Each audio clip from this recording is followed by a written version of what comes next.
A educação para além do capital. Epígrafe 1. A aprendizagem é a nossa própria vida, desde a juventude até a velhice. De fato, quase até a morte. Ninguém passa 10 horas sem. Si viene de la tierra como cera, y el azar nos vacía en moldes prehechos, las convenciones creadas deforman la existencia verdadera. Las reducciones han venido siendo formales, es necesario que sean esenciales. La libertad política no estará asegurada mientras no se asegura la libertad espiritual.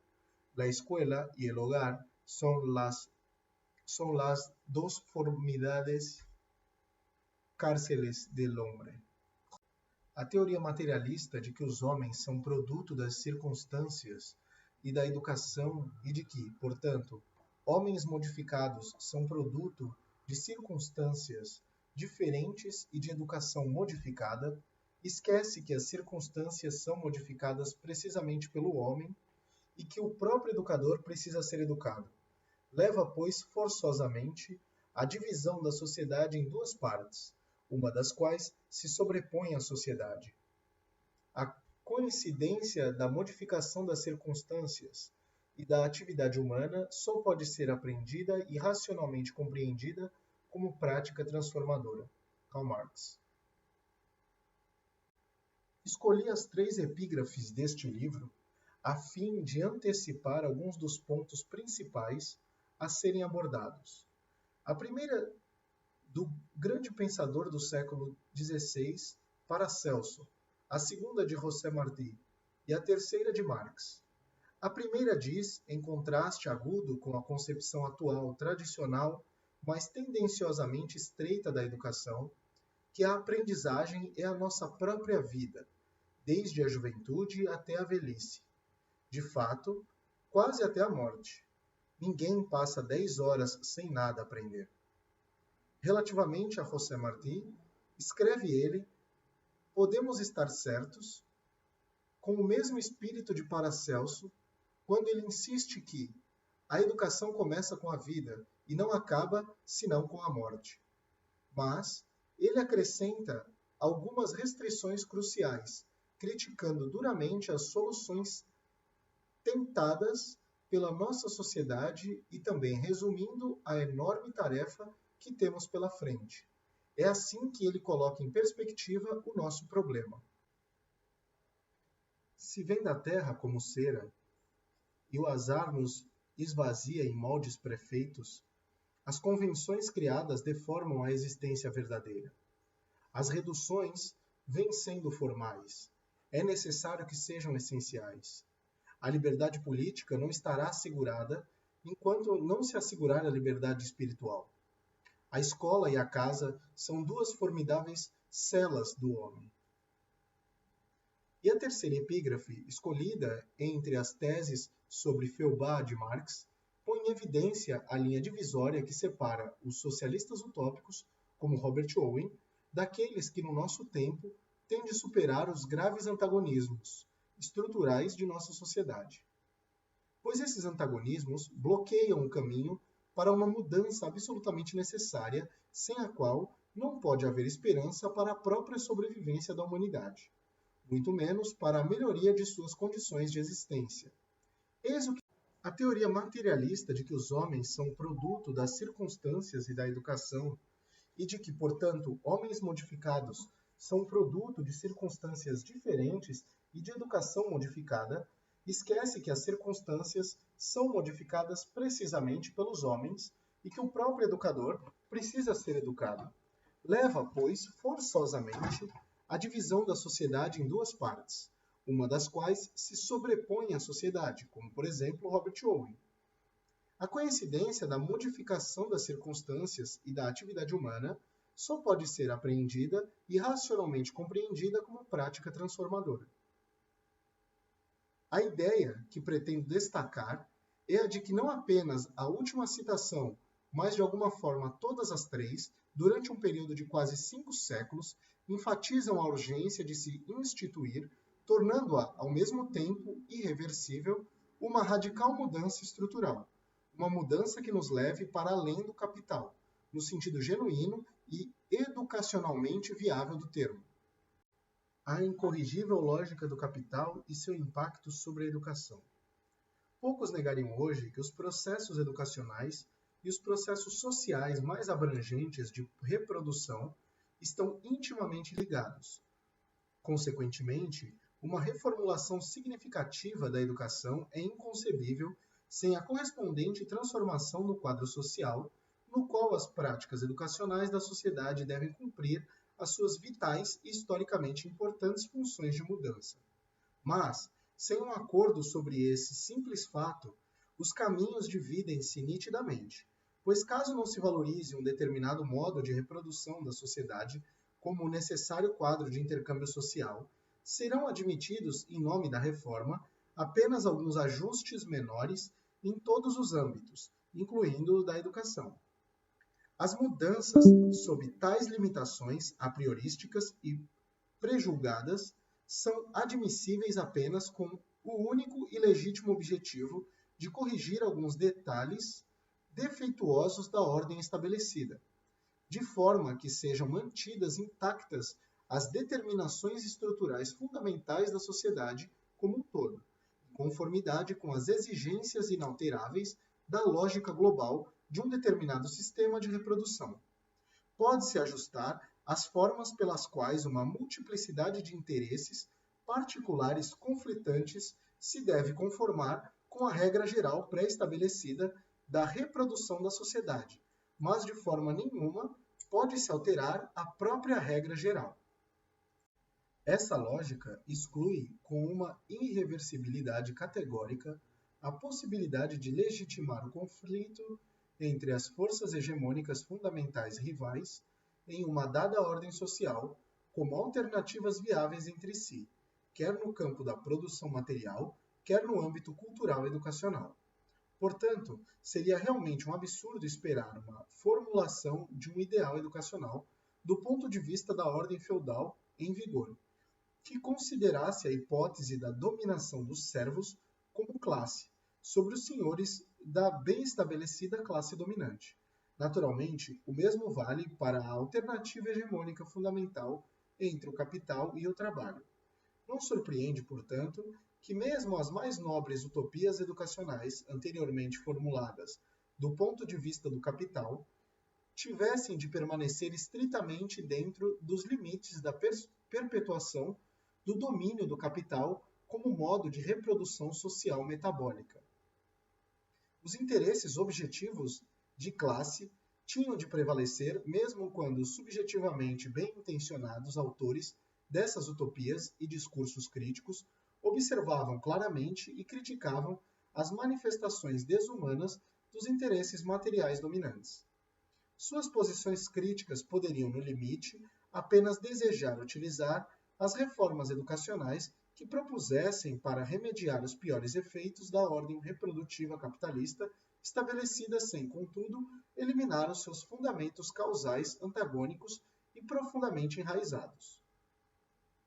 A razão para o fracasso de todos os esforços anteriores e que se destinavam a instituir grandes mudanças na sociedade por meio de reformas educacionais lúcidas, reconciliadas com o ponto de vista do capital, consistia e ainda consiste no fato de as determinações fundamentais do sistema do capital serem irreformáveis, como sabemos muito bem pela lamentável história da estratégia reformista que já tem mais de 100 anos, desde Edward Bernstein e seus colaboradores, que outrora prometeram a transformação gradual da ordem capitalista numa ordem qualitativamente diferente, socialista. O capital é irreformável porque, pela sua própria natureza, como totalidade reguladora sistêmica, é totalmente incorrigível.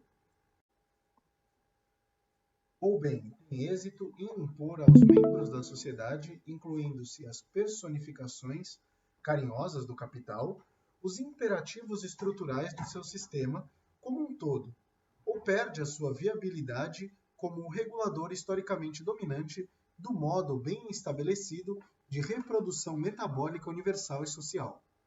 Consequentemente, em seus parâmetros estruturais, fundamentais, o capital deve permanecer sempre incontestável, mesmo que todos os tipos de corretivo estritamente marginais sejam não só compatíveis com seus preceitos, mas também benéficos e realmente necessários a ele no interesse da sobrevivência continuada do sistema. Limitar uma mudança educacional radical às margens corretivas interesseiras do capital significa abandonar de uma só vez, conscientemente ou não, o objetivo de uma transformação social qualitativa.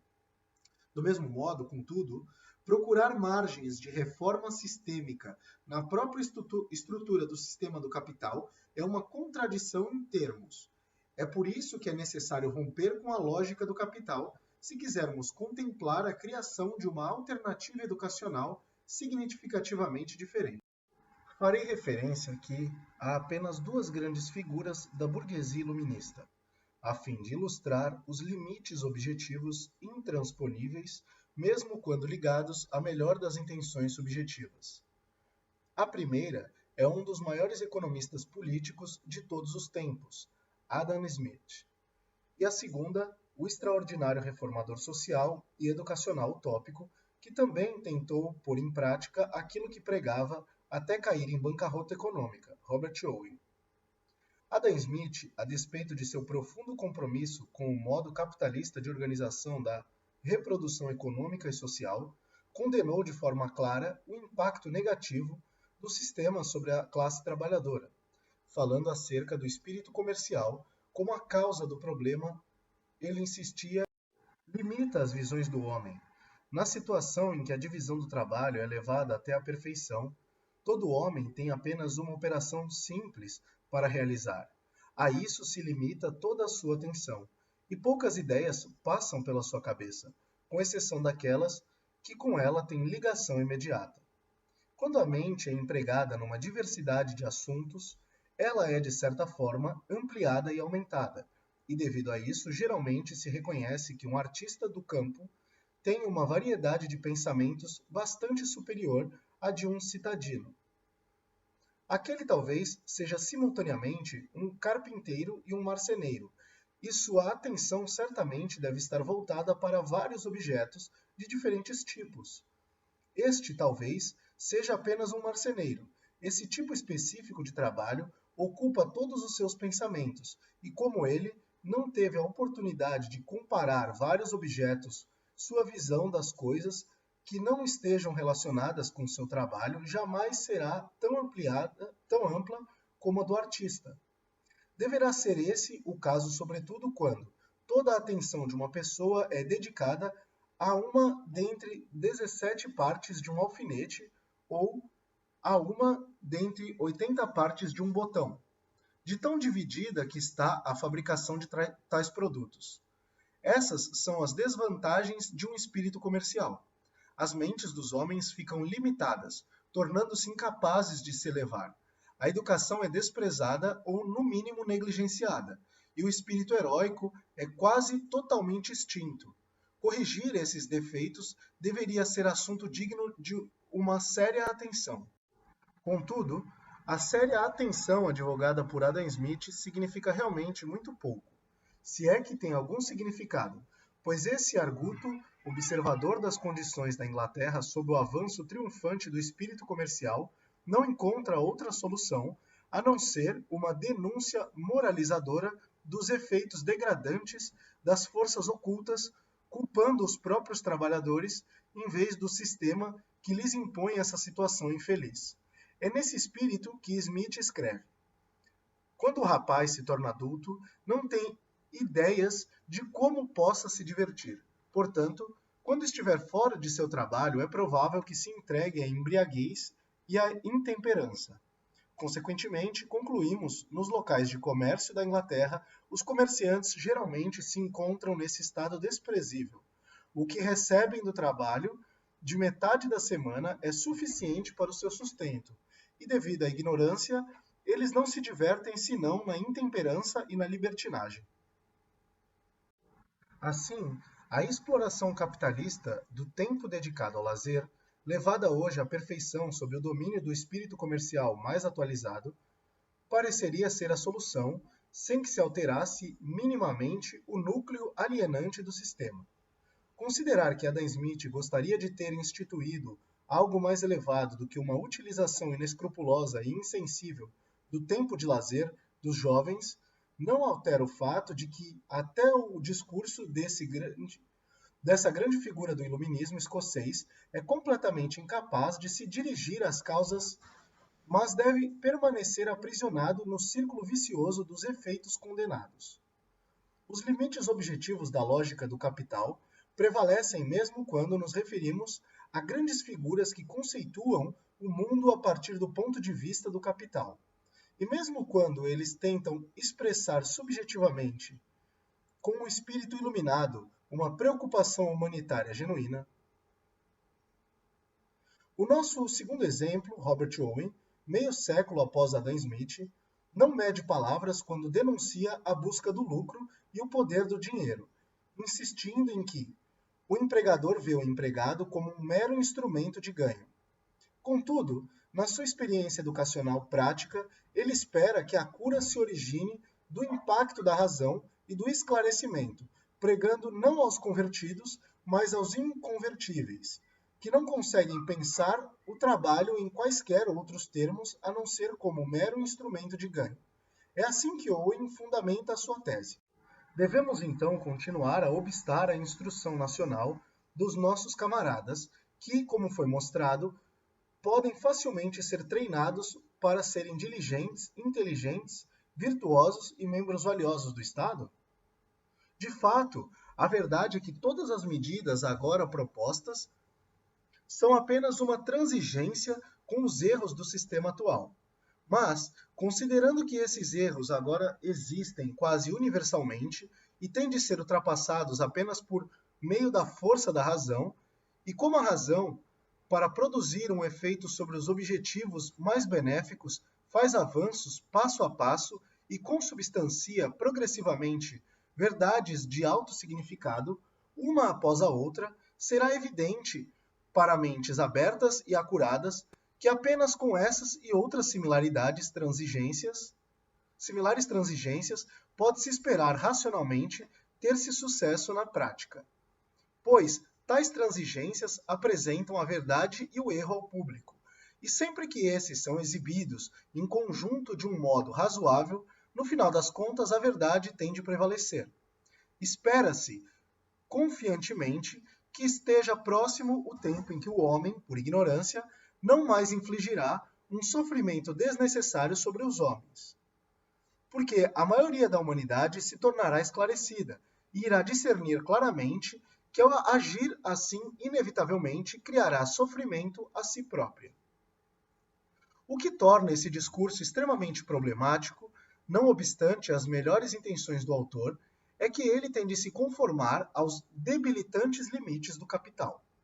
É também por isso que a nobre experiência prática utópica de Owen, em Lanark, está condenada ao fracasso, pois ela tenta conseguir o impossível, a reconciliação da concepção de uma utopia liberal reformista com as regras implacáveis da ordem estruturalmente incorrigível do capital.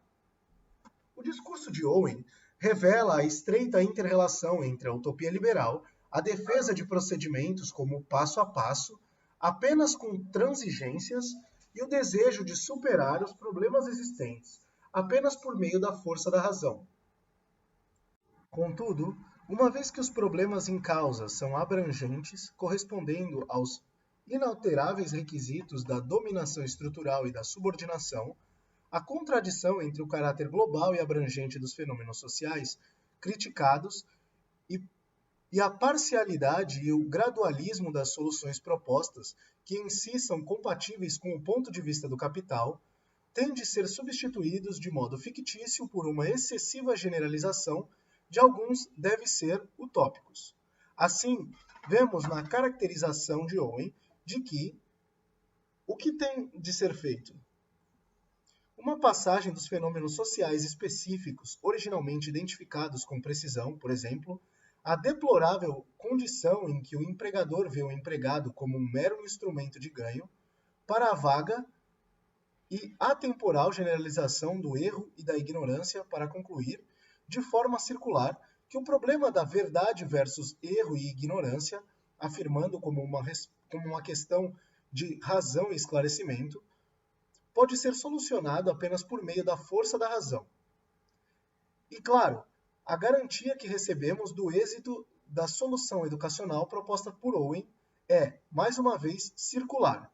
A afirmação de que, no final das contas, a verdade tem de prevalecer, porque a maioria da humanidade se tornará esclarecida. Nas raízes da generalidade vaga da concepção corretiva de Owen, vemos que o seu gradualismo utópico é, claramente, motivado pelo medo da emergente alternativa hegemônica sócio-histórica do trabalho e pela angústia em relação a ela. Nesse espírito, ele insiste que, sob as condições em que os trabalhadores estão condenados a viver, eles contrairão uma rude ferocidade de caráter a qual, se não forem tomadas criteriosas medidas legislativas para prevenir o seu aumento e melhorar as condições dessa classe, mais cedo ou mais tarde, fará o país mergulhar num formidável e talvez complexo estado de perigo. A finalidade direta destas observações é incentivar a melhoria e evitar o perigo. Quando os pensadores punem o erro e a ignorância, deveriam também indicar a origem dos pecados intelectuais criticados, em vez de admiti-los como seus, base última e irredutível a qual a questão do porquê não pode e não deve ser dirigida. Do mesmo modo, também o apelo à autoridade da razão e do esclarecimento como a futura e infalível solução para os problemas analisados é uma falaciosa esquiva à pergunta: por que é que a razão e o esclarecimento não funcionaram no passado? E se isso realmente aconteceu, qual é a garantia de que funcionarão no futuro?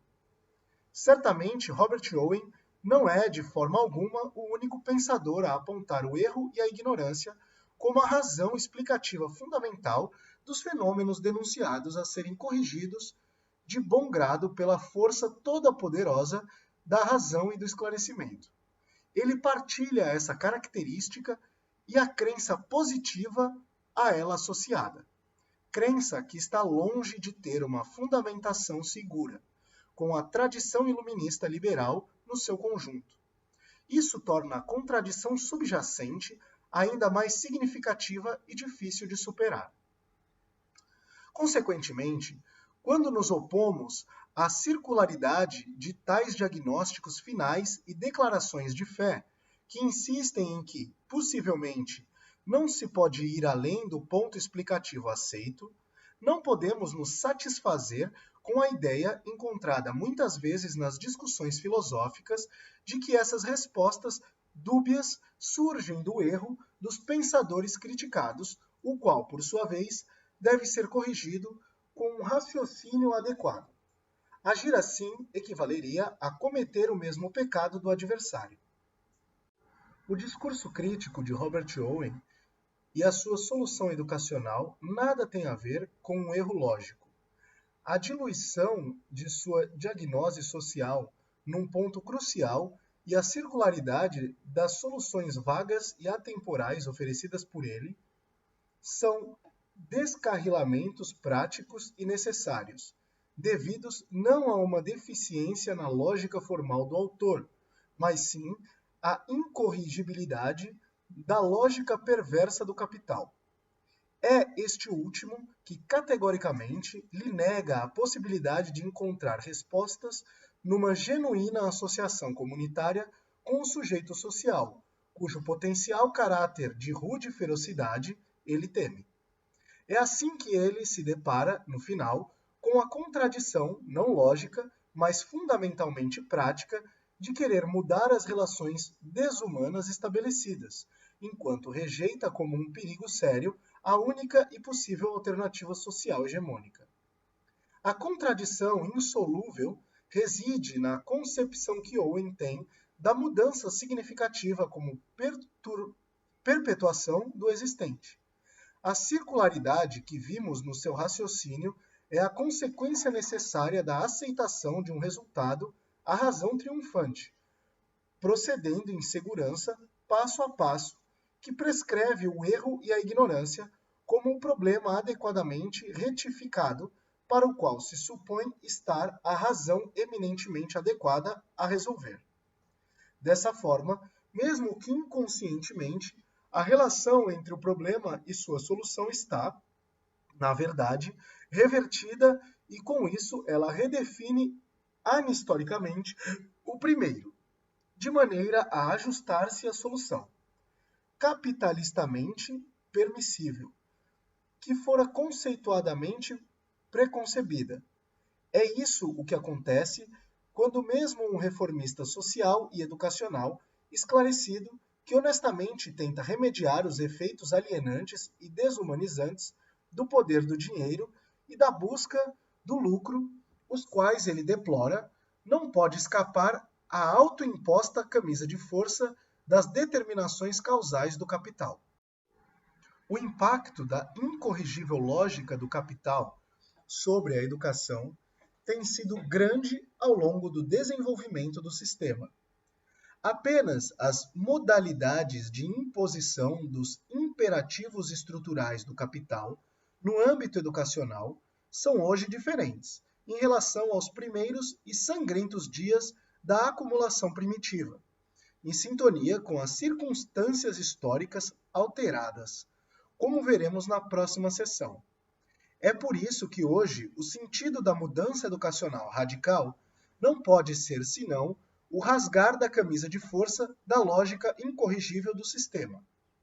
Perseguir de modo planejado e consistente uma estratégia de rompimento do controle exercido pelo capital com todos os meios disponíveis, bem como com todos os meios ainda a serem inventados e que tenham o mesmo espírito. As soluções não podem ser apenas formais, elas devem ser essenciais. Parafraseando a epígrafe de José Martí, podemos dizer que as soluções não podem ser apenas formais, elas devem ser essenciais.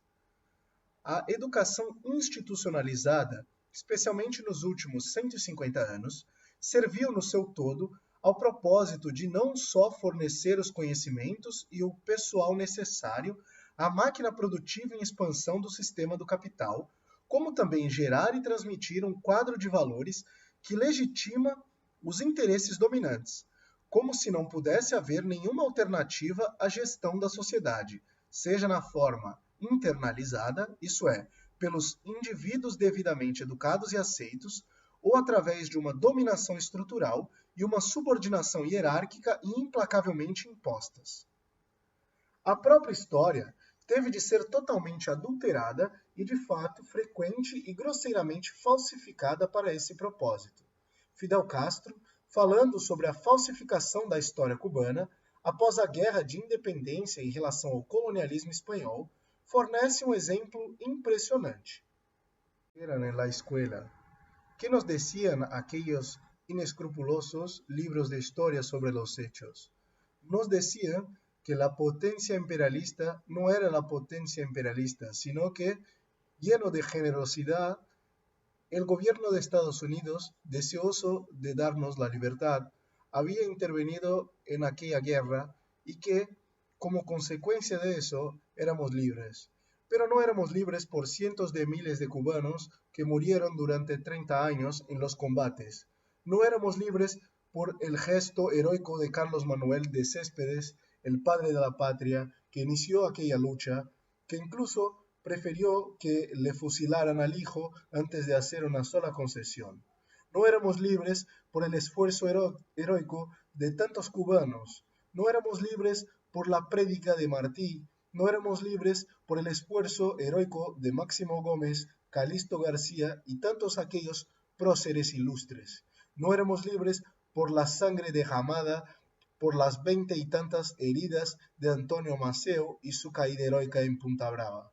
Éramos libres sencillamente porque Theodore Roosevelt desembarcó con unos Rangers en Santiago de Cuba para combatir contra el ejército agotado y prácticamente vencido, o por qué los acorazados americanos hundieron a los cacharros de cerveza frente a la bahía de Santiago de Cuba.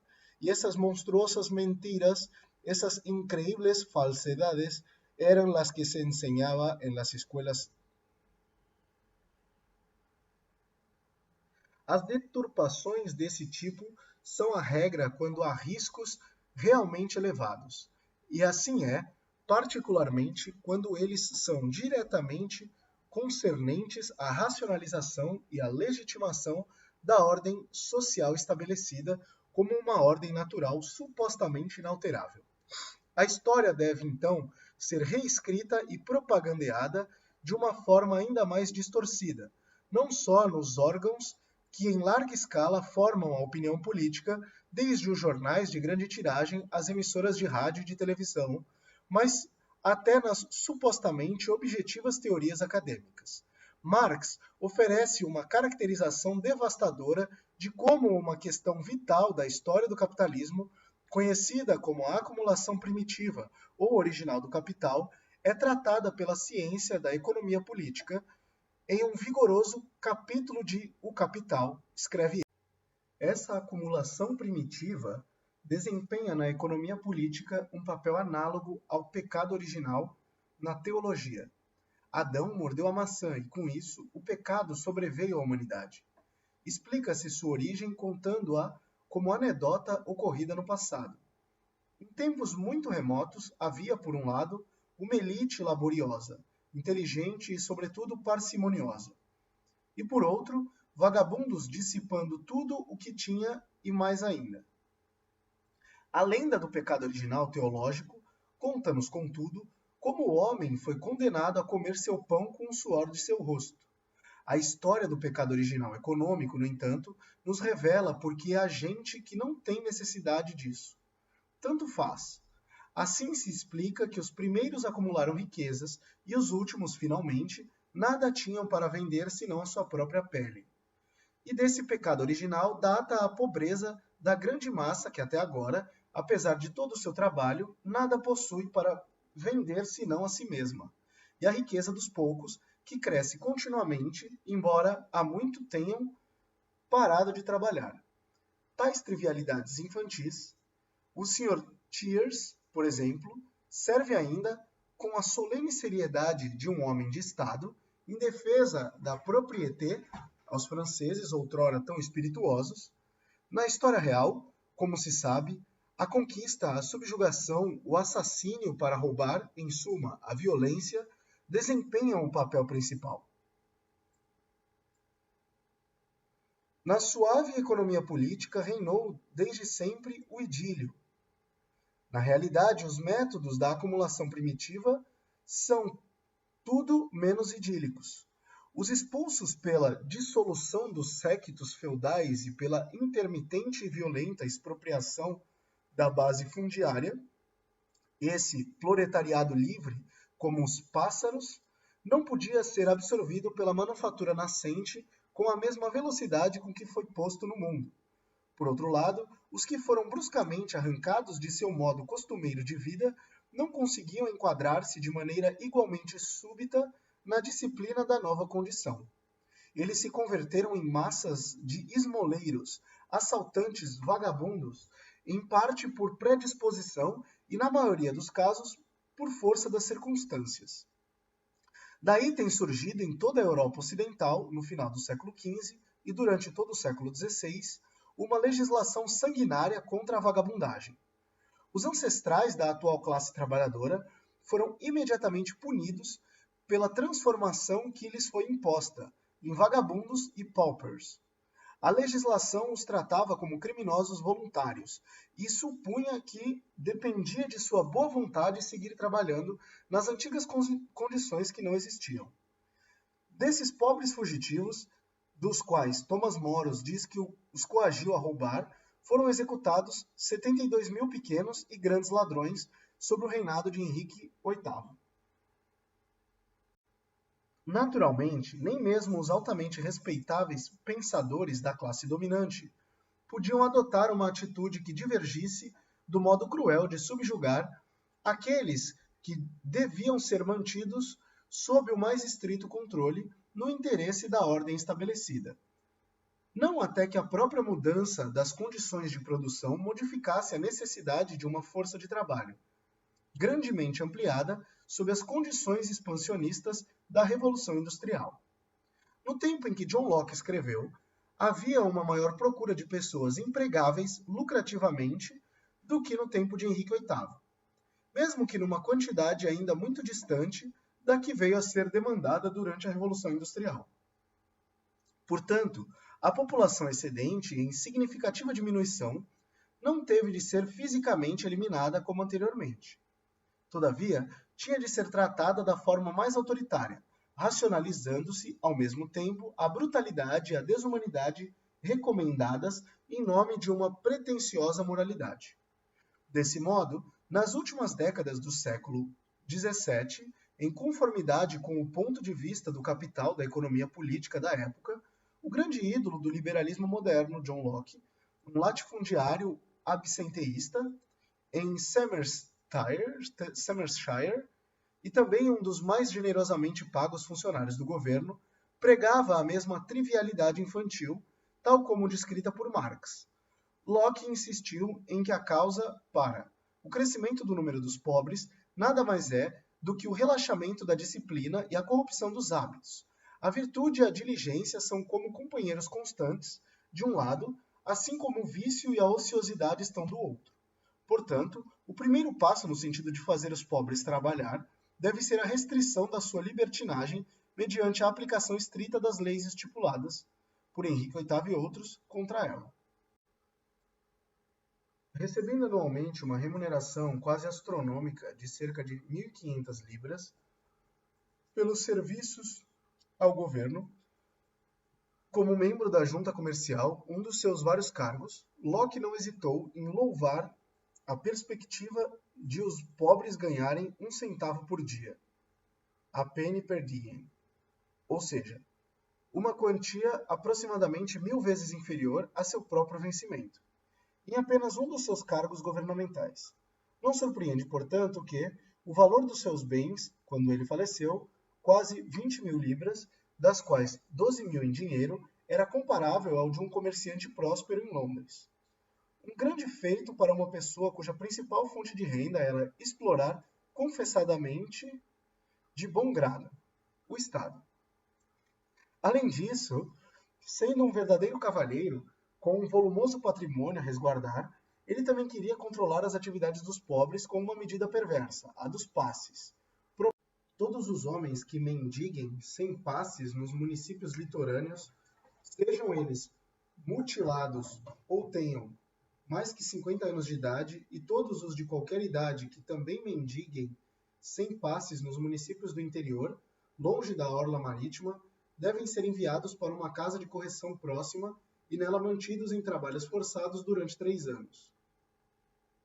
E quando as leis brutais de Henrique VIII e de Eduardo VI pretendiam cortar apenas metade da orelha dos criminosos reincidentes, o grande filósofo liberal e funcionário do Estado, uma das figuras dominantes dos primórdios do iluminismo inglês, sugeriu uma melhoria de tais leis ao recomendar solenemente o corte de ambas as orelhas, punição a ser aplicada aos réus primários.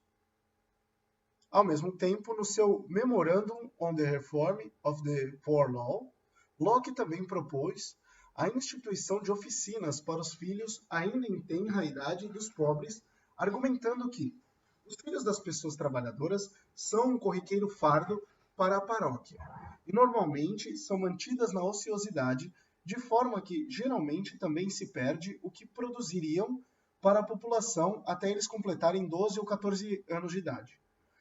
Para esse problema, a solução mais eficaz que somos capazes de conceber e que, portanto, humildemente propomos é a de que, na acima mencionada lei a ser decretada, seja determinado, além disso, que se criem escolas profissionalizantes em todas as paróquias, as quais os filhos de todos, na medida das necessidades da paróquia, entre 4 e 13 anos de idade, devem ser obrigados a frequentar.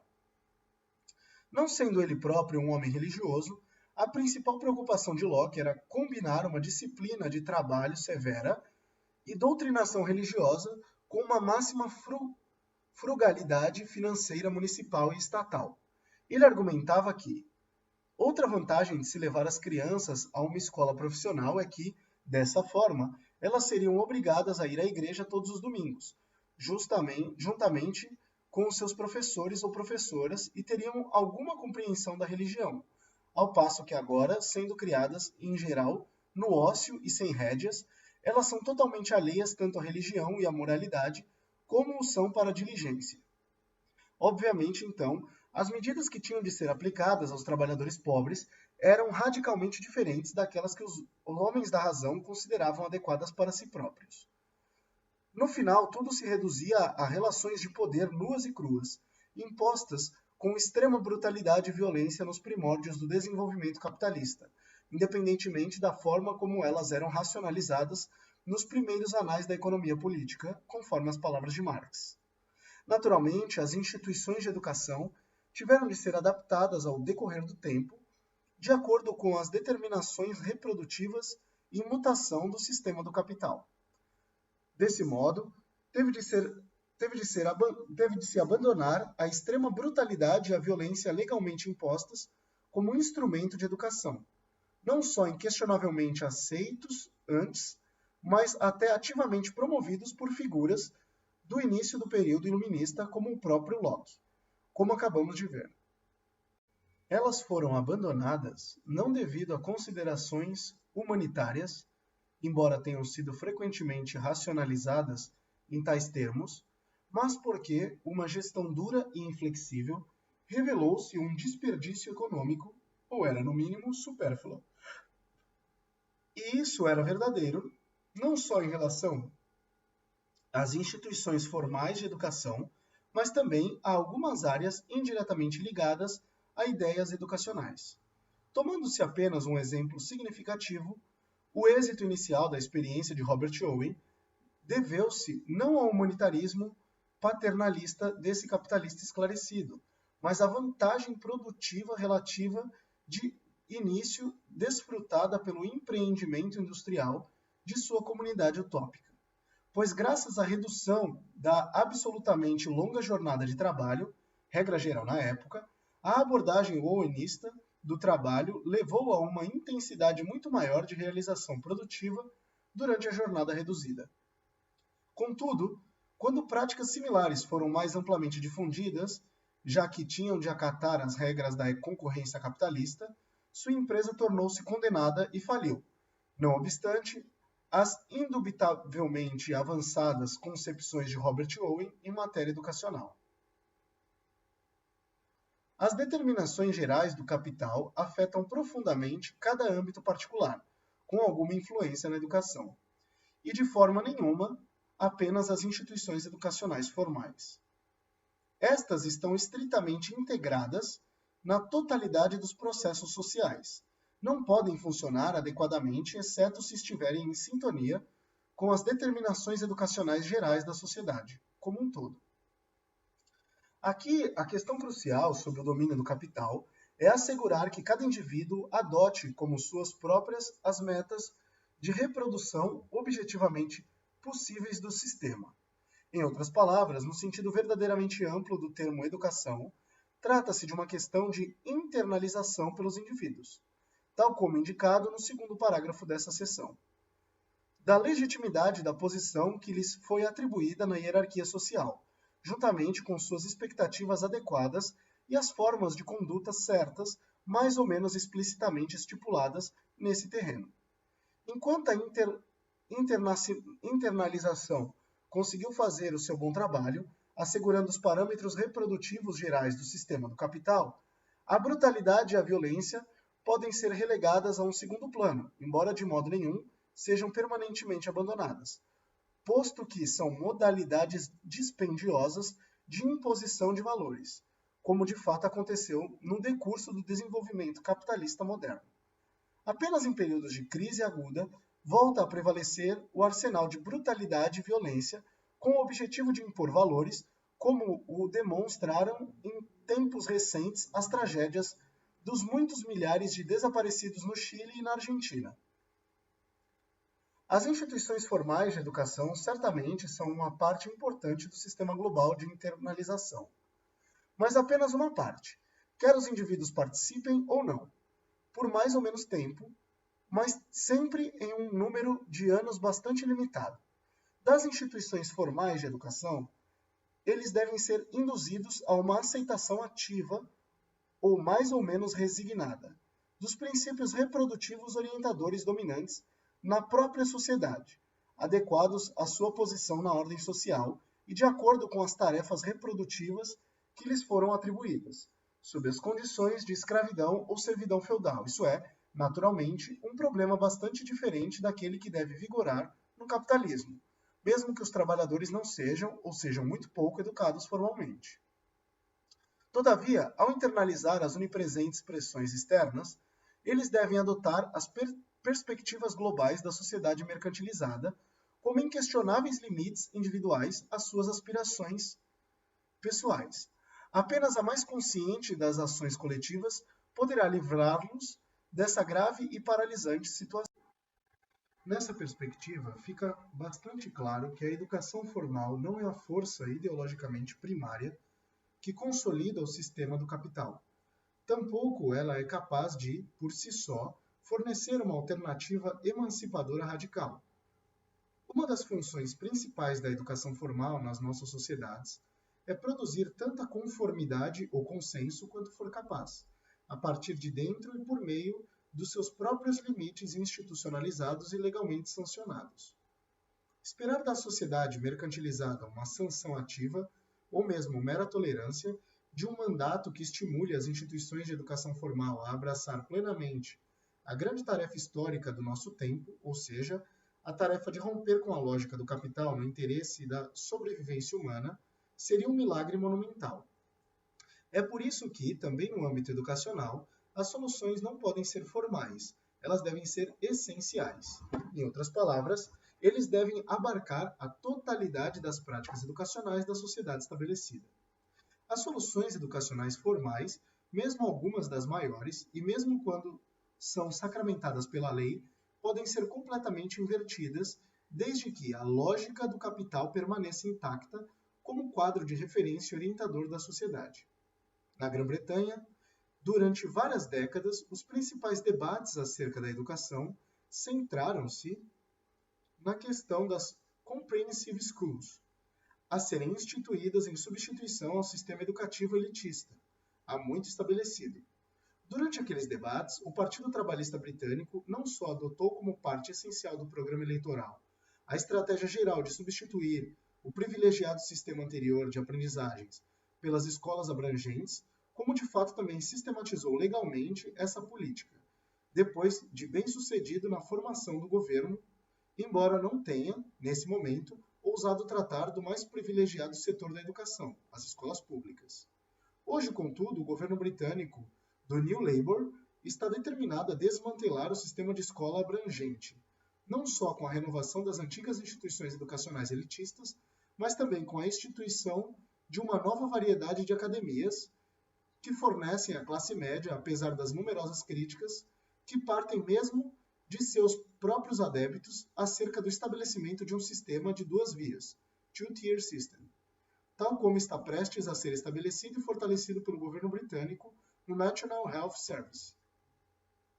Assim, não se pode realmente escapar da formidável prisão do sistema escolar estabelecido, condenado nestes termos por José Martí, reformando simplesmente. Pois o que existia antes de tais reformas será certamente reestabelecido mais cedo ou mais tarde, devido ao absoluto fracasso em desafiar, por meio de uma mudança institucional, isolada, a lógica autoritária global do próprio capital. O que precisa ser confrontado e alterado fundamentalmente é todo o sistema de internalização com todas as dimensões visíveis e ocultas. Romper com a lógica do capital na área da educação equivale, portanto, a substituir as formas onipresentes e profundamente enraizadas de internalização mistificadora por uma alternativa concreta abrangente. A internalização é a questão para a qual nos devemos voltar agora. A aprendizagem é a nossa própria vida. desde a juventude até a velhice. Na sua época, Paracelso estava absolutamente certo e não está menos certo atualmente. A aprendizagem é a nossa própria vida, desde a juventude até a velhice. De fato, quase até a morte. Ninguém passa 10 horas sem nada aprender. A grande questão é, o que é que aprendemos de uma forma ou de outra? Será que a aprendizagem conduz à autorrealização dos indivíduos como indivíduos socialmente ricos? Humanamente, nas palavras de Marx, ou está ela a serviço da perpetuação, consciente ou não, da ordem social alienante e definitivamente incontrolável do capital? Será o conhecimento o elemento necessário para transformar em realidade o ideal da emancipação humana, em conjunto com uma firme determinação e dedicação dos indivíduos para alcançar, de maneira bem-sucedida, a autoemancipação da humanidade, apesar de todas as adversidades, ou será, pelo contrário, a adoção pelos indivíduos, em particular, de modos de comportamento que apenas favorecem a concretização dos objetivos reificados do capital? Considerando esse mais amplo e mais profundo significado da educação, que inclui de forma proeminente todos os momentos da nossa vida ativa, podemos concordar com Paracelso em que muita coisa, praticamente tudo, é decidida para o bem e para o mal, não apenas para nós próprios, como indivíduos, mas simultaneamente também para a humanidade. Em todas aquelas inevitáveis horas que não podemos passar sem aprender, isso porque a aprendizagem é verdadeiramente a nossa própria vida, e como tanta coisa é decidida dessa forma, para o bem e para o mal, o êxito depende de se tornar consciente esse processo de aprendizagem, no sentido amplo e paracelsiano do termo, de forma a maximizar o melhor e a minimizar o pior. Apenas a mais ampla das concepções de educação nos pode ajudar a perseguir o objetivo de uma mudança verdadeiramente radical, proporcionando instrumentos de pressão que rompam a lógica mistificadora do capital. Essa maneira de abordar o assunto é, de fato, tanto a esperança como a garantia de um possível êxito. Em contraste, cair na tentação dos reparos institucionais formais, passo a passo, como afirma a sabedoria reformista desde tempos imemoriais. Significa permanecer aprisionado dentro do círculo vicioso, institucionalmente articulado e protegido dessa lógica autocentrada do capital. Essa forma de encarar tanto os problemas em si mesmos, como as suas soluções realistas, é cuidadosamente cultivada e propagandeada nas nossas sociedades, enquanto a alternativa genuína e de alcance amplo e prático é desqualificada a prioristicamente e descartada bombasticamente, qualificada como política de formalidades. Essa espécie de abordagem é incuravelmente elitista, mesmo quando se pretende democrática, pois define tanto a educação como a atividade intelectual da maneira mais tacanha possível, como a única forma certa e adequada de preservar os padrões civilizados dos que são designados para educar e governar contra a anarquia e a subversão. Simultaneamente, ela exclui a esmagadora maioria da humanidade do âmbito da ação como sujeitos e condena-os para sempre a serem apenas considerados como objetos e manipulados no mesmo sentido, em nome da suposta superioridade da elite meritocrática, tecnocrática, empresarial, ou o que quer que seja. Contra uma concepção tendenciosamente estreita da educação e da vida intelectual, cujo objetivo, obviamente, é manter o proletariado no seu lugar, Gramsci argumentou enfaticamente há muito tempo que não há nenhuma atividade humana da qual se possa excluir qualquer intervenção intelectual. O Homo faber não pode ser separado do Homo sapiens. Além disso, fora do trabalho, todo homem desenvolve alguma atividade intelectual. Ele é, em outras palavras, um filósofo, um artista, um homem com sensibilidade. Ele partilha uma concepção do mundo, tem uma linha consciente de conduta moral e, portanto, contribui para manter ou mudar a concepção do mundo. Isto é, para estimular novas formas de pensamento. Como podemos observar, a posição de Gramsci é profundamente democrática. É a única sustentável. A sua conclusão é bifacetada. Primeiro, ele insiste em que todo ser humano contribui, de uma forma ou de outra, para a formação de uma concepção de mundo predominante. Em segundo lugar, ele assinala que tal contribuição pode cair nas categorias contrastantes da manutenção e da mudança. Pode não ser apenas uma ou outra, mas ambas simultaneamente. Qual das duas é mais acentuada e em que grau? Isso obviamente dependerá da forma como as forças sociais conflitantes se confrontam e defendem seus interesses alternativos importantes.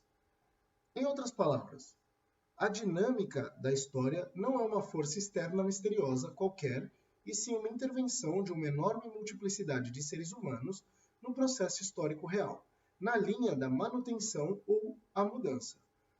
Num período relativamente estático, muito mais de manutenção do que de mudança, ou vice-versa. No momento em que houver uma grande elevação na intensidade de confrontos hegemônicos e antagônicos, de uma dada concepção do mundo que, por conseguinte, atrasará ou apressará a chegada de uma mudança social significativa. Isso coloca em perspectiva as reivindicações elitistas de políticos autonomeados e educadores, pois eles não podem mudar, a seu bel prazer, a concepção de mundo da sua época, por mais que queiram fazê-lo, e por mais gigantesco que possa ser o aparelho de propaganda à sua disposição. Um processo coletivo inevitável, de proporções elementares, não pode ser expropriado definitivamente, mesmo pelos mais espertos e generosamente financiados agentes políticos e intelectuais. Não fosse por esse inconveniente, fato brutal, posto tão em evidência por Gramsci, o domínio da educação institucional formal e estreita poderia reinar para sempre em favor do capital. Por maior que seja, nenhuma manipulação vinda de cima pode transformar o imensamente complexo processo de modelagem da visão geral do mundo de nossos tempos, constituída por incontáveis concepções particulares na base de interesses hegemônicos alternativos objetivamente irreconciliáveis, independentemente de quanto os indivíduos possam estar conscientes dos antagonismos estruturais subjacentes, num dispositivo homogêneo e uniforme, que funcione como um promotor permanente da lógica do capital. Nem mesmo o aspecto da manutenção pode ser considerado um constituinte passivo da concepção de mundo que predomina entre os indivíduos. No entanto, mesmo que de uma maneira muito diferente do aspecto da mudança da visão do mundo de uma época, a manutenção só é ativa e benéfica para o capital enquanto se mantém ativa.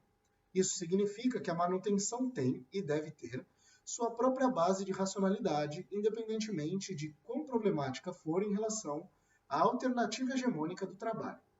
Isso é, ela não só deve ser produzida pelas classes de indivíduos estruturalmente dominadas em determinado momento no tempo, como também tem de ser constantemente reproduzida por eles, sujeita ou não à permanência de sua base de racionalidade original.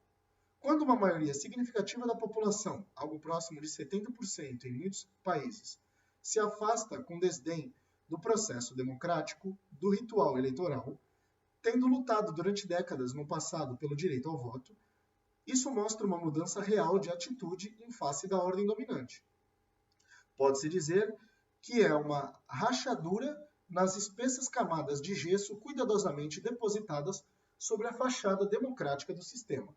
Contudo, de modo nenhum, isso poderia ou deveria ser interpretado como um afastamento radical da manutenção da concepção de mundo atualmente dominante.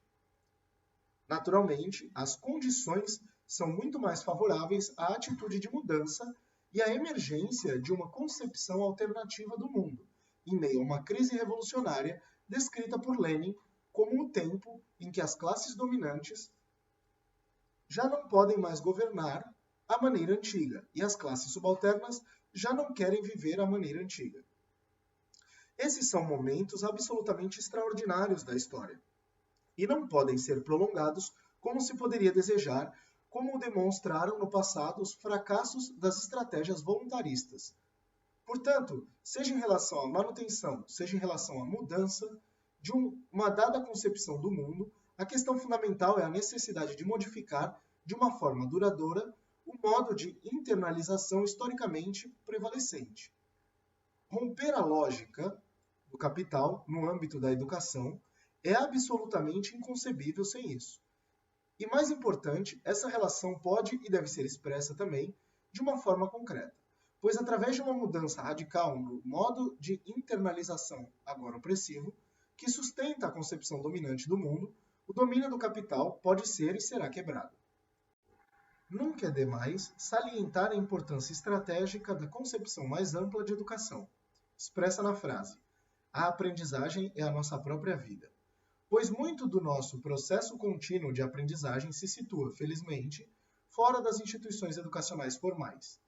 Felizmente, porque esses processos não podem ser manipulados e controlados de imediato pela estrutura educacional formal legalmente salvaguardada e sancionada, eles comportam tudo desde o surgimento de nossas respostas críticas em relação ao ambiente material, mais ou menos carente em nossa primeira infância, do nosso primeiro encontro com a poesia e a arte, passando por diversas experiências de trabalho sujeitas a um escrutínio racional feito por nós mesmos e pelas pessoas com quem as partilhamos e, claro, até o nosso envolvimento de muitas diferentes maneiras e ao longo da vida em conflitos e confrontos, inclusive as disputas morais, políticas e sociais dos nossos dias. Apenas uma pequena parte disso tudo está diretamente ligada à educação formal. Contudo, os processos acima descritos têm uma enorme importância, não só nos nossos primeiros anos de formação, como durante a nossa vida, quando tanto deve ser reavaliado e trazido a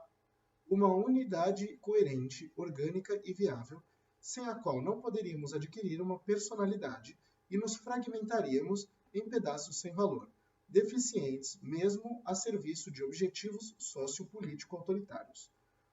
O Pesadelo, em 1984, de Orwell, não é realizável precisamente porque a esmagadora maioria das nossas experiências constitutivas permanece e permanecerá sempre fora do âmbito do controle e da coerção institucionais formais.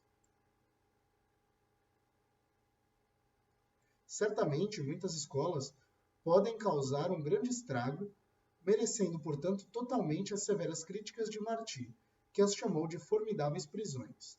Mas nem mesmo os piores grilhões têm como predominar uniformemente. Os jovens podem encontrar alimento intelectual, moral e artístico em outros lugares.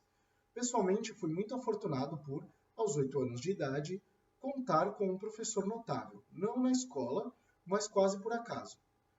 Ele tem sido meu companheiro desde então, desde todos os dias. Seu nome é Attila Joseph, um gigante da literatura mundial. Aqueles que leram a epígrafe do meu livro, Para Além do Capital, já conhecem o seu nome.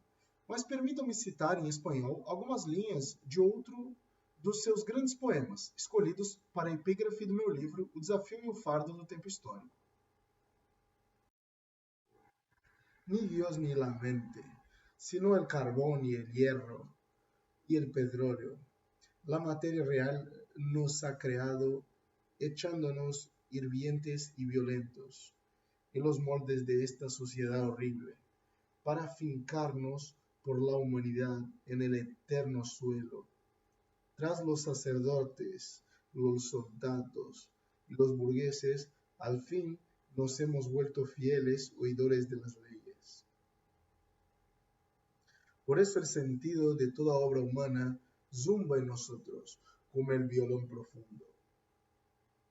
Essas linhas foram escritas há 70 anos, em 1933, quando Hitler conquistou o poder na Alemanha. Mas elas falam hoje a todos nós com maior intensidade do que em qualquer época anterior.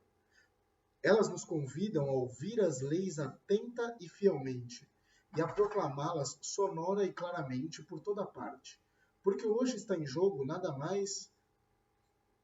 menos do que a própria sobrevivência da humanidade.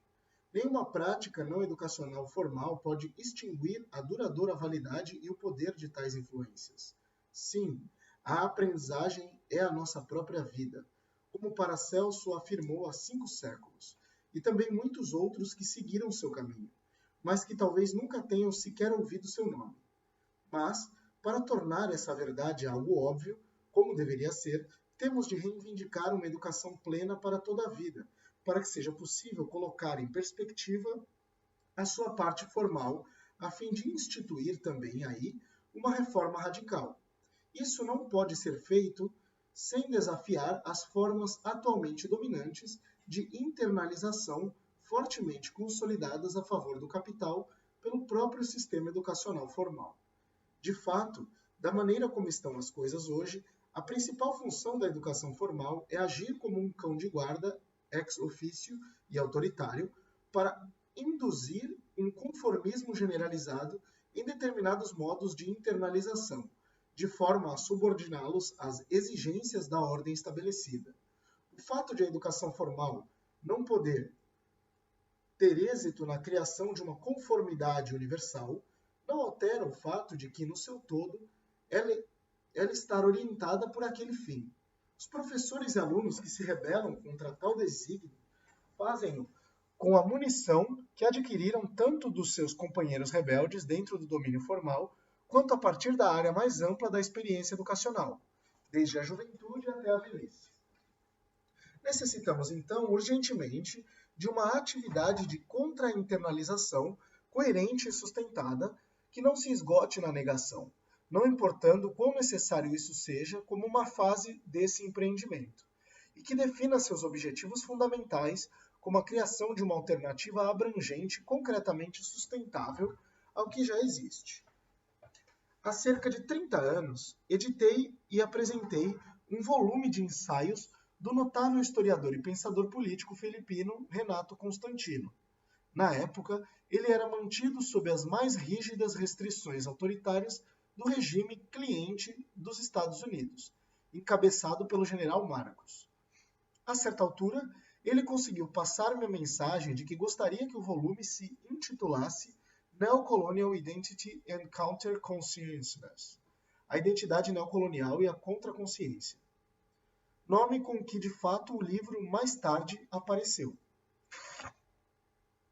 Totalmente ciente do impacto escravizador da internalização da consciência colonial do meu país, Constantino tentou sempre dar ênfase à tarefa histórica de produzir um sistema de educação alternativo e duradouro, completamente à disposição do povo, muito além do âmbito educacional formal. A contraconsciência adquiriu assim um significado positivo, relativamente ao passado. Constantino assinalou que, desde seu início, a colonização espanhola operava mais através da religião do que pela força, afetando, portanto, profundamente a consciência. A modelagem de consciências no interesse do controle colonial seria repetida noutro plano pelos americanos, que após uma década de dura repressão, operavam de modo similar através da consciência, usando dessa vez a educação e outras instituições culturais. E ele, Constantino, deixou claro que a constituição de uma contraconsciência descolonizada envolvia diretamente as massas populares no empreendimento crítico. Eis como ele definia a filosofia de libertação que advogava. Em si, ela é algo em desenvolvimento, dependendo do aumento da conscientização. Não é contemplativa, é ativa e dinâmica, e abrange a situação objetiva, assim como a reação subjetiva das pessoas envolvidas. Não pode ser uma tarefa de um grupo selecionado, mesmo que esse grupo se veja motivado pelos melhores interesses do povo. Precisa da participação da espinha dorsal da nação. Em outras palavras, a abordagem educacional defendida por ele tinha de adotar a totalidade das práticas político-educacional culturais, na mais ampla concepção do que seja uma transformação emancipadora. É desse modo que uma contraconsciência estrategicamente concebida como alternativa necessária à internalização dominada colonialmente, poderia realizar sua grandiosa missão educativa. De fato, o papel dos educadores e sua correspondente responsabilidade não poderiam ser maiores, pois, como José Martí deixou claro, a busca da cultura, no verdadeiro sentido do termo, envolve o mais alto risco, por ser inseparável do objetivo fundamental da libertação. Ele insistia que ser cultos é o único modo de ser livres, e resumia de uma bela maneira a razão de ser da própria educação. Educar é depositar em cada homem toda a obra humana que o há antecedido, e fazer a cada homem um resumo do mundo vivente até o dia em que vive. Isso é quase impossível dentro dos estreitos limites da educação formal, tal como ela está constituída em nossa época, sob todo tipo de severas restrições. O próprio Martí percebeu que todo o processo de educar deveria ser refeito sob todos os aspectos, do começo até um fim sempre em aberto, de modo a transformar a formidável prisão num lugar de emancipação e de realização genuína. Foi por isso que ele, por sua conta, também escreveu e publicou, em 1889, um periódico mensal para os jovens, La Edad de Oro. Esse é o espírito em que todas as dimensões da educação podem ser reunidas. Dessa forma, os princípios orientadores da educação formal devem ser desatados do seu tegumento da lógica do capital, de imposição, de conformidade e, em vez disso, mover-se em direção a um intercâmbio ativo e efetivo com práticas educacionais mais abrangentes. Eles, os princípios, precisam muito um do outro, sem um progressivo e consciente intercâmbio com processos de educação abrangentes como a nossa própria vida, a educação formal, não pode realizar as suas muito necessárias aspirações emancipadoras. Se, entretanto, os elementos progressistas da educação formal forem bem-sucedidos em redefinir a sua tarefa num espírito orientado em direção à perspectiva de uma alternativa hegemônica à ordem existente, eles poderão dar uma contribuição vital para romper a lógica do capital, não só no seu próprio e mais limitado domínio, como também na sociedade como um todo. A educação como transcendência positiva da autoalienação do trabalho. Vivemos sob condições de uma desumanizante alienação e de uma subversão fetichista do real estado de coisas dentro da consciência, muitas vezes também caracterizado como reificação. Porque o capital não pode exercer suas funções sociais metabólicas de ampla reprodução de nenhum outro modo. Mudar essas condições exige uma intervenção consciente em todos os domínios e em todos os níveis da nossa existência individual e social. É por isso que, segundo Marx, os seres humanos devem mudar completamente as condições da sua existência industrial e política e, consequentemente, toda a sua maneira de ser. Marx também enfatizou o fato de que, se estivermos à procura do ponto arquimediano a partir do qual as contradições mistificadoras da nossa ordem social podem ser tornadas tanto inteligíveis como superáveis, encontramos na raiz de todas as variedades de alienação a historicamente revelada alienação do trabalho, um processo de autoalienação escravizante. Mas, precisamente porque estamos preocupados com um processo histórico, imposto não por uma ação exterior mítica de predestinação metafísica, caracterizada como um inevitável dilema humano, tampouco por uma natureza humana imutável, modo como muitas vezes esse problema é tendenciosamente descrito, mas pelo próprio trabalho, é possível superar a alienação com uma reestruturação radical das nossas condições de existência há muito estabelecidas e, por conseguinte, de toda a nossa maneira de ser. Consequentemente, a necessária intervenção consciente no processo histórico, orientada pela adoção da tarefa de superar a alienação por meio de um novo metabolismo reprodutivo social dos produtores livremente associados, esse tipo de ação estrategicamente sustentada não pode ser apenas uma questão de negação, não importa quão radical, pois, na visão de Marx, todas as formas de negação permanecem condicionadas pelo objeto de sua negação. E, de fato, é pior do que isso. Como a amarga experiência histórica nos demonstrou amplamente também no passado recente, a inércia condicionadora do objeto negado tende a crescer poder com o passar do tempo, impondo primeiro a busca de uma linha de menor resistência e, subsequentemente, com uma cada vez maior intensidade, a racionalidade de regressar às práticas testadas do status quo ante. que certamente sobreviverão nas dimensões não reestruturadas da ordem anterior. É aqui que a educação, no sentido mais abrangente do termo, tal como foi examinado anteriormente, desempenha um importante papel. Inevitavelmente, os primeiros passos de uma grande transformação social na nossa época envolvem a necessidade de manter sob controle o estado político hostil que se opõe e, pela sua própria natureza, deve se opor a qualquer ideia de uma reestruturação mais ampla da sociedade. Nesse sentido, a negação radical de toda a estrutura de comando político do sistema estabelecido deve afirmar-se na sua inevitável negatividade, predominantemente na fase inicial da transformação a que se visse. Mas, mesmo nessa fase, e na verdade antes da conquista do poder político, a negação necessária só é adequada para o papel assumido se for orientada efetivamente pelo alvo global da transformação social visada como uma bússola para toda a caminhada.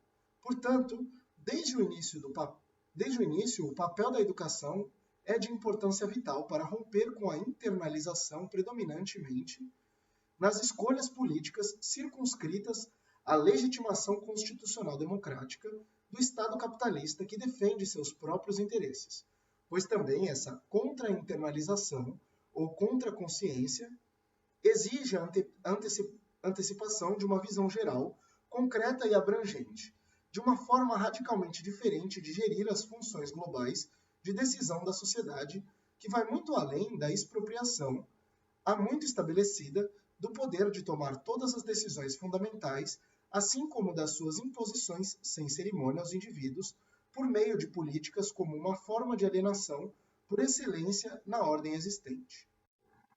Contudo, a tarefa histórica que temos de enfrentar é incomensuravelmente maior que a negação do capitalismo. O conceito para além do capital é inerentemente concreto. Ele tem em vista a realização de uma ordem social metabólica que sustente concretamente a si própria, sem nenhuma referência autojustificativa para os males do capitalismo. Deve ser assim porque a negação direta das várias manifestações de alienação é ainda condicional naquilo que ela nega, e, portanto, permanece vulnerável em virtude dessa condicionalidade. A estratégia reformista de defesa do capitalismo é, de fato, baseada na tentativa de postular uma mudança gradual na sociedade através da qual se removem defeitos específicos de forma a minar a base sobre a qual as reivindicações de um sistema alternativo possam ser articuladas. Isso é factível somente numa teoria tendenciosamente fictícia, uma vez que as soluções preconizadas, as reformas, na prática são estruturalmente irrealizáveis dentro da estrutura estabelecida de sociedade. Dessa forma, torna-se claro que o objeto real do reformismo não é, de forma alguma, aquele que ele reivindica para si próprio. A verdadeira solução para os inegáveis defeitos específicos, mesmo que sua magnitude seja deliberadamente minimizada e mesmo que o modo planejado para lidar com eles seja reconhecidamente, mas de forma a isentar a própria responsabilidade, muito lento, o único termo que de fato tem um sentido objetivo nesse discurso é gradual, e mesmo este é abusivamente expandido dentro de uma estratégia global, o que não pode ocorrer. Pois os defeitos específicos do capitalismo não podem sequer ser observados superficialmente, quanto mais ser realmente resolvidos sem que se faça referência ao sistema como um todo, que necessariamente os produz e constantemente os reproduz. A recusa reformista em abordar as contradições do sistema existente em nome de uma presumida legitimidade de lidar apenas com as manifestações particulares ou, nas suas variações pós-modernas, a rejeição a priorística das chamadas grandes narrativas em nome de petits récits idealizados arbitrariamente é, na realidade, apenas uma forma peculiar de rejeitar, sem uma análise adequada, a possibilidade de se ter qualquer sistema rival e uma forma igualmente a priorística de eternizar o sistema capitalista.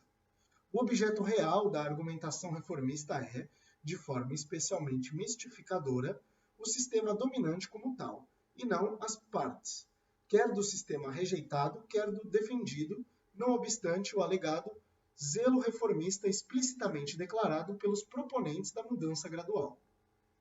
O inevitável fracasso em revelar a verdadeira preocupação do reformismo decorre da sua incapacidade de sustentar a validade atemporal da ordem política e socioeconômica estabelecida. É, na realidade, totalmente inconcebível sustentar a validade atemporal da ordem política socioeconomicamente estabelecida. Na realidade, é completamente inconcebível sustentar a validade atemporal e a permanência de qualquer coisa criada historicamente. É isso que torna inevitável, em todas as variedades sociopolíticas do reformismo, tentar desviar a atenção das determinações sistêmicas, que no final das contas definem o caráter de todas as questões vitais, para discussões mais ou menos aleatórias sobre efeitos específicos, enquanto se deixa a sua incorrigível base causal não só incontestavelmente permanente, como também omissa. Tudo isso permanece escondido pela própria natureza do discurso reformista, e precisamente por causa do caráter mistificador de tal discurso, cujos elementos fundamentais muitas vezes permanecem escondidos até para os seus principais ideólogos. Não tem nenhuma importância para os fiéis desse credo que, num determinado momento da história, como com a chegada do New Labour na Grã-Bretanha e seus partidos irmãos à Alemanha, à França, à Itália e a outros países, a própria ideia de qualquer reforma social significativa seja completamente abandonada. Contudo, as reivindicações de um pretenso avanço, que não levam a nenhum lugar realmente diferente, são dissimuladamente reafirmadas. Assim, mesmo as antigas diferenças entre os principais partidos são convenientemente obliteradas no agora dominante sistema de estilo americano de dois partidos, não importando quantos subpartidos possam ainda encontrar em determinados países. O que permanece constante é a defesa mais ou menos oculta das atuais determinações sistêmicas da ordem existente. O pernicioso axioma que assevera não haver alternativa, referindo-se não apenas a determinadas instituições políticas, mas à ordem social estabelecida em geral, é tão aceitável para a ex-primeira-ministra do Partido Conservador Britânico, Margaret Thatcher, que o tutelou e popularizou, como para o chamado New Labour, do atual primeiro-ministro Tony Blair, assim como para muitos outros no espectro político parlamentar mundial. Tendo em vista o fato de que o processo de reestruturação radical deve ser orientado pela estratégia de uma reforma concreta e abrangente de todo o sistema no qual se encontram os indivíduos, o desafio que deve ser enfrentado não tem paralelos na história, pois o cumprimento dessa nova tarefa histórica envolve simultaneamente a mudança qualitativa das condições objetivas de reprodução da sociedade, no sentido de reconquistar o controle total do próprio capital, e não simplesmente das personificações do capital que afirmam os imperativos do sistema como capitalistas dedicados e a transformação progressiva da consciência em resposta às condições necessariamente cambiantes. Portanto, o papel da educação é soberano tanto para a elaboração de estratégias apropriadas e adequadas para mudar as condições objetivas de reprodução, como para a automudança consciente dos indivíduos chamados a concretizar a criação de uma ordem social metabólica radicalmente diferente. É isso que se quer dizer com a concebida sociedade de produtores livremente associados. Portanto, não é surpreendente que, na concepção marxista, a efetiva transcendência da autoalienação do trabalho seja caracterizada como uma tarefa inevitavelmente educacional. A esse respeito, dois conceitos principais devem ser postos em primeiro plano: a universalização da educação e a universalização do trabalho como atividade humana autorrealizadora. De fato, Nenhuma das duas é viável sem a outra. Tampouco é possível pensar na sua estreita inter-relação como um problema para um futuro mundo distante. Ele surge aqui e agora e é relevante para todos os níveis e graus de desenvolvimento socioeconômico. Encontramos um significativo exemplo disso num discurso de Fidel Castro, em 1983, relativo aos problemas que Cuba teve de enfrentar ao aceitar o imperativo da universalização da educação, apesar das dificuldades aparentemente proibitivas, não só em termos econômicos, mas também em conseguir os professores necessários. Foi assim que ele resumiu o problema. A la vez, habíamos llegado ya a una situación en que el estudio se universalizaba. Y para universalizar el estudio en un país subdesarrollado y no petrolero, digamos, desde el punto de vista económico, era necesario universalizar el trabajo. Pero aunque fuésemos petroleros, habría sido altamente conveniente universalizar el trabajo altamente formativo en todos los sentidos y altamente revolucionario, que por algo estas ideas fueron planteadas hace mucho tiempo. As extraordinárias realizações educacionais em Cuba, desde a eliminação rápida e total do analfabetismo até os mais elevados níveis de pesquisa científica criativa, num país que tinha de lutar não só contra as enormes limitações econômicas do subdesenvolvimento, como também contra o sério impacto de 45 anos de bloqueio hostil, somente são compreensíveis dentro desse quadro.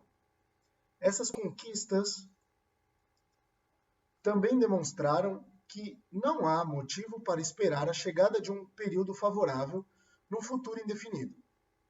Um avanço pelas sendas de uma abordagem à educação e à aprendizagem qualitativamente diferente pode e deve começar aqui e agora, tal como indicado antes, se quisermos efetivar as mudanças necessárias no momento oportuno. Não pode haver uma solução efetiva para a autoalienação do trabalho sem que se promova conscienciosamente a universalização conjunta do trabalho e da educação. Contudo, não poderia existir uma possibilidade real para isso no passado, devido à subordinação estrutural e hierárquica e à dominação do trabalho, nem mesmo quando alguns grandes pensadores tentaram conceituar esses problemas dentro de um espírito mais progressista. Paracelso, um modelo para o Fausto de Goethe, tentou universalizar o trabalho e a aprendizagem da seguinte forma. Embora, no que se refere a seu corpo, o homem tenha sido criado por inteiro, ele não foi criado assim no que se refere à sua arte. Todas as artes lhe foram dadas, mas não numa forma imediatamente reconhecível.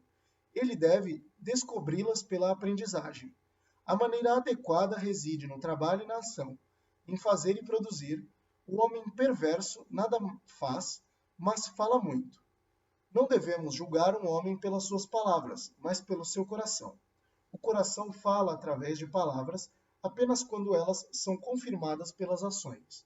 Ninguém vê o que está nele escondido, mas somente o que o seu trabalho revela. Portanto, o homem deveria trabalhar continuamente para descobrir o que Deus lhe deu. De fato, Paracelso afirmava que o trabalho devia ser o princípio geral ordenador da sociedade. Ele chegou mesmo ao ponto de defender a expropriação da fortuna dos ricos ociosos, de forma a compeli-los a ter uma vida produtiva. Como podemos ver, a ideia de universalizar o trabalho e a educação em sua idiosociabilidade é muito antiga em nossa história. É, portanto, muito significativo que essa ideia tenha sobrevivido apenas como uma ideia bastante frustrada, dado que sua realização pressupõe necessariamente a igualdade substancial de todos os seres humanos. O grave fato de a desumanizante jornada de trabalho dos indivíduos representar também a maior parte do seu tempo de vida teve de ser desumanamente ignorado. As funções controladoras da reprodução metabólica social tiveram de ser separadas e postas em oposição à esmagadora maioria da humanidade, a qual se destinou à execução de tarefas subalternas num determinado sistema político e socioeconômico. No mesmo espírito, não só o controle do trabalho estruturalmente subordinado, mas também a dimensão do controle da educação tinham de ser mantidos num compartimento separado sob o domínio da personificação do capital na nossa época. É impossível mudar a relação de subordinação e dominação estrutural sem a percepção da verdadeira, substantiva e não apenas igualdade formal, que é sempre profundamente afetada, se não completamente anulada pela dimensão substantiva real, igualdade. É por isso que, apenas dentro da perspectiva de ir para além do capital, o desafio de universalizar o trabalho e a educação, em sua indissolubilidade, surgirá na agenda histórica. Na concepção de educação há muito dominante, os governantes e os governados, assim como os educacionalmente privilegiados, sejam esses indivíduos empregados como educadores ou como administradores no controle das instituições educacionais, e aqueles que têm de ser educados, aparecem em compartimentos separados, quase estanques. Um bom exemplo dessa visão é expresso no verbete Educação da renomada Enciclopédia Britânica. Diz o seguinte: a ação do Estado moderno não pode se limitar à educação elementar. O princípio da carreira aberta ao talento não é mais um tema para uma teoria humanitária abstrata, uma aspiração fantástica de sonhadores revolucionários, para as grandes comunidades industriais do mundo moderno. É convincente como necessidade prática imposta pela feroz concorrência internacional que prevalece nas artes e nas atividades da vida. A nação que não quiser fracassar na luta pelo êxito comercial, com tudo o que isso implica para a vida nacional e para a civilização, deve cuidar que suas indústrias sejam supridas com uma oferta constante de trabalhadores adequadamente dotados, tanto em termos de inteligência geral como de treinamento técnico. Também no terreno político, a crescente democratização das instituições torna necessário que o estadista prudente trate de proporcionar uma vasta difusão de conhecimentos e o cultivo de um alto padrão de inteligência na população, especialmente nos grandes estados imperiais, os quais confiam as mais significativas questões do mundo político ao julgamento pela voz popular. Mesmo nos seus próprios termos de referência, esse artigo acadêmico, sem dúvida impressionante em sua investigação histórica, é bastante deficiente devido a razões ideológicas claramente identificáveis, pois exagera enormemente os efeitos benéficos sobre a educação da classe trabalhadora, advindos da concorrência internacional feroz de capitais nacionais. No instigante livro de Harry Breverman, Trabalho e Capital Monopolista, A Degradação do Trabalho no Século XX, faz uma avaliação incomparavelmente melhor das forças alienantes e brutalizantes que incidem sobre o trabalhador na moderna empresa capitalista. Elas projetam uma luz negativa e penetrante sobre a deturpação da luta pelo sucesso empresarial, acerca do qual a Enciclopédia Britânica postula um impacto civilizador, quando muitas vezes, na realidade, o resultado necessário é diametralmente oposto. E mesmo em referência às próprias empresas industriais, a chamada administração científica de Frederick Willow Taylor revela o segredo de quão elevados devem ser os requisitos educacionais e intelectuais nas empresas capitalistas para que elas conduzam uma operação bem-sucedida. Competitivamente, F. W. Taylor, o fundador desse sistema de controle de gestão autoritário, assim escreveu com um indisfarçável cinismo. Um dos primeiros requisitos para que um homem seja apto a lidar com ferro fundido como ocupação regular é que ele seja tão estúpido e fleumático que mais se assemelhe no seu quadro mental a um boi. O operário, que é mais adequado para o carregamento de lingotes, é incapaz de entender a real ciência que regula a execução desse trabalho. Ele é tão estúpido que a palavra percentagem não tem qualquer significado para ele. De fato, muito científico.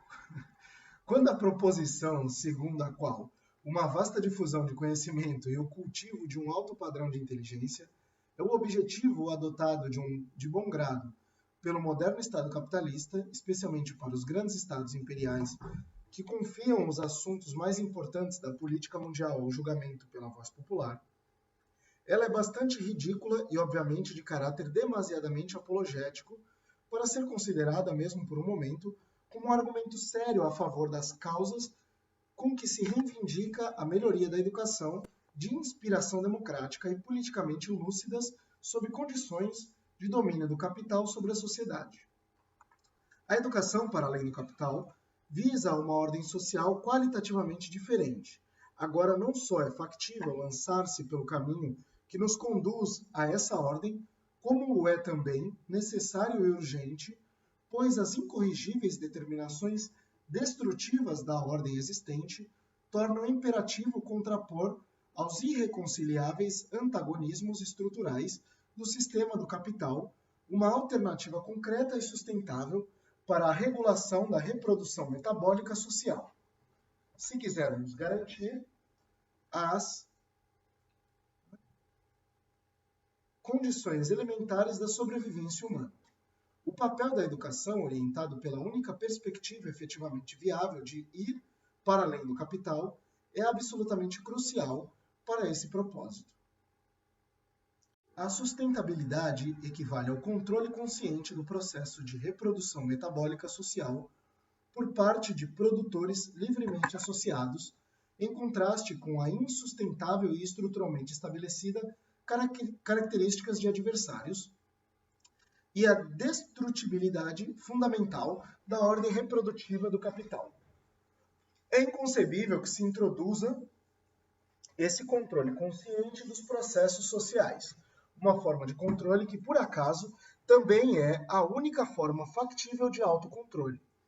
O requisito necessário para os produtores serem associados livremente, sem ativar plenamente os recursos da educação num sentido mais amplo. O grave e insuperável defeito do sistema do capital consiste na alienação de mediações de segunda ordem, que ele precisa impor a todos os seres humanos, incluindo-se as personificações do capital. De fato, o sistema do capital não conseguiria sobreviver durante uma semana sem as suas mediações de segunda ordem, principalmente o Estado, a relação de troca orientada para o mercado e o trabalho em sua subordinação estrutural ao capital. Elas, as mediações, são necessariamente interpostas entre indivíduos e indivíduos, assim como entre indivíduos e suas aspirações, virando essas de cabeça para baixo e pelo avesso, de forma a conseguir subordiná-los a imperativos fetichistas do sistema do capital. Em outras palavras, essas mediações de segunda ordem impõem à humanidade uma forma alienada de mediação. A alternativa concreta a essa forma de controlar a reprodução metabólica social só pode ser a automediação na sua inseparabilidade do autocontrole e da autorrealização, através da liberdade substantiva e da igualdade, numa ordem social reprodutiva conscienciosamente regulada pelos indivíduos associados. É também inseparável dos valores escolhidos pelos próprios indivíduos sociais, de acordo com suas reais necessidades, em vez de lhes serem impostos sob forma de apetites totalmente artificiais, pelos imperativos reificados da acumulação lucrativa do capital, como é o caso hoje. Nenhum desses objetivos emancipadores é concebível sem a intervenção mais ativa da educação, entendida na sua orientação concreta, no sentido de uma ordem social que vá para além dos limites do capital. Vivemos numa ordem social na qual, mesmo os requisitos mínimos para a satisfação humana são insensivelmente negados à esmagadora maioria da humanidade, enquanto os índices de desperdício assumiram proporções escandalosas em conformidade com a mudança da reivindicada destruição produtiva do capitalismo no passado para a realidade hoje predominante da produção destrutiva. As gritantes desigualdades sociais, atualmente em evidência, e ainda mais pronunciadas no seu desenvolvimento revelador, são bem ilustradas pelos seguintes números. Segundo as Nações Unidas, no seu relatório sobre o desenvolvimento humano, o 1% mais rico do mundo ofere tanta renda quanto os 57% mais pobres. A proporção no que se refere aos rendimentos entre os 20% mais ricos e os 20% mais pobres no mundo aumentou de 30 para 1 em 1960, para 60 para 1 em 1990, e para 74 para 1 em 1999. E estima-se que atinja o 100 para 1 em 2015. Em 1999, 2000, 2,8 bilhões de pessoas viviam com menos de $2 por dia. 840 milhões estavam subnutridos, 2,4 bilhões não tinham acesso a nenhuma forma aprimorada de serviço de saneamento, e 1 em cada 6 crianças em idade de frequentar a escola primária não estava na escola. Estima-se que cerca de 50% da força de trabalho não agrícola esteja desempregada ou subempregada. O que está em jogo aqui não é simplesmente a deficiência contingente dos recursos econômicos disponíveis a ser superada mais cedo ou mais tarde, como já foi necessariamente prometido, e sim a inevitável deficiência estrutural de um sistema que opera através dos seus círculos viciosos de desperdício e de escassez. É impossível romper esse círculo vicioso sem uma intervenção efetiva na educação, capaz simultaneamente de estabelecer prioridades e de definir as reais necessidades mediante plena e livre deliberação dos indivíduos envolvidos. Sem que isso ocorra, a escassez pode ser e será reproduzida numa escala sempre crescente, em conjunto com uma geração de necessidades artificiais absolutamente devastadora, como tem ocorrido atualmente a serviço da insanamente orientada autoexpansão do capital e de uma contraproducente acumulação.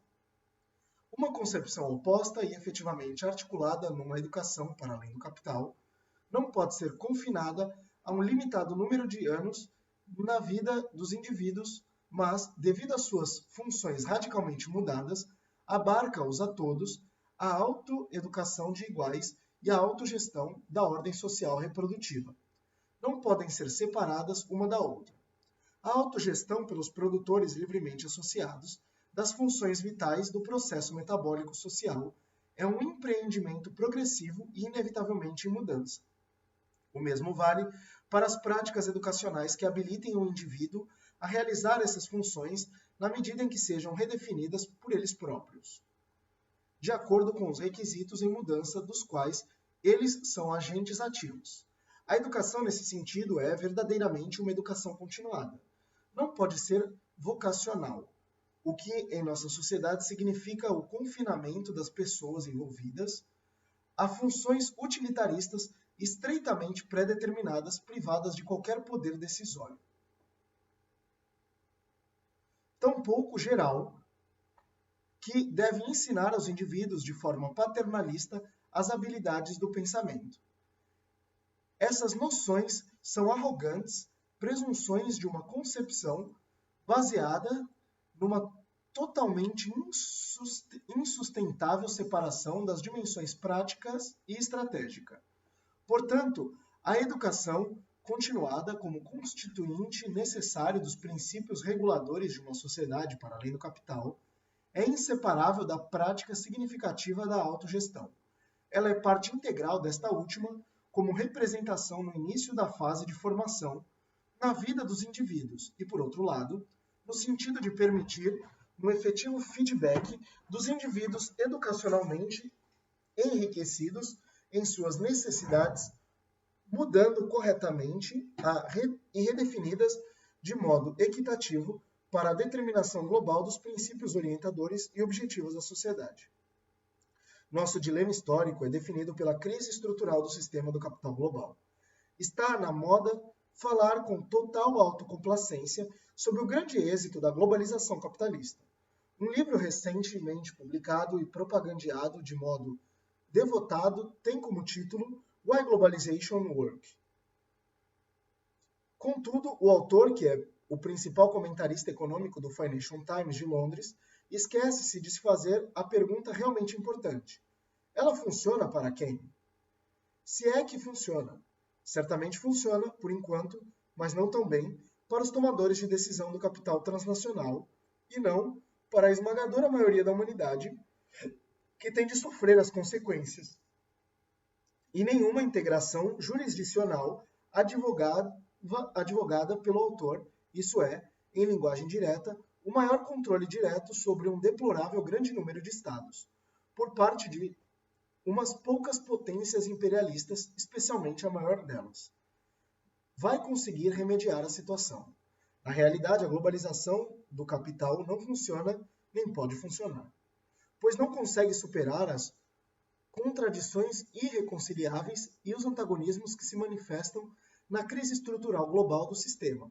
A própria globalização capitalista é uma manifestação contraditória dessa crise, tentando subverter a relação causa-efeito na vã tentativa de curar alguns efeitos negativos mediante outros efeitos ilusoriamente desejáveis, porque é estruturalmente incapaz de se dirigir às suas causas.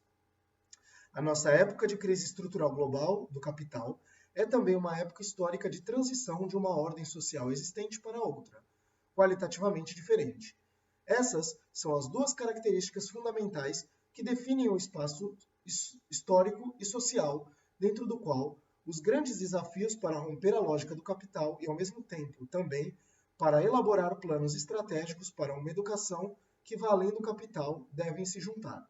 Portanto, a nossa tarefa educacional é, simultaneamente, a tarefa de uma transformação social ampla e emancipadora. Nenhuma das duas pode ser posta à frente da outra. Elas são inseparáveis. A transformação social emancipadora radical requerida é inconcebível sem uma concreta e ativa contribuição da educação no seu sentido amplo, tal como foi descrito nesse texto, e vice-versa. A educação não pode funcionar suspensa no ar. Ela pode e deve ser articulada adequadamente e redefinida constantemente no seu interrelacionamento dialético com as condições cambiantes e as necessidades da transformação social emancipadora e progressiva em curso. Ou ambas têm êxito e se sustentam, ou fracassam juntas. Cabe a nós todos, porque sabemos muito bem que os educadores também têm de ser educados, mantê-las de pé e não deixá-las cair. As apostas são elevadas demais para que se admita a hipótese de fracasso. Nesse empreendimento, as tarefas imediatas e as suas estruturas estratégicas globais não podem ser separadas ou opostas umas às outras. O êxito estratégico é impensável sem a realização das tarefas imediatas. Na verdade, a própria estrutura estratégica é a síntese global de inúmeras tarefas imediatas, sempre renovadas e expandidas, e desafios. Mas a solução destes só é possível se a abordagem do imediato for orientada pela sistematização da estrutura estratégica. Os passos mediadores em direção ao futuro, no sentido da única forma viável de automediação, só podem começar do imediato, mais iluminados pelo espaço que ela pode legitimamente ocupar dentro da estratégia global orientada pelo futuro que se vislumbra.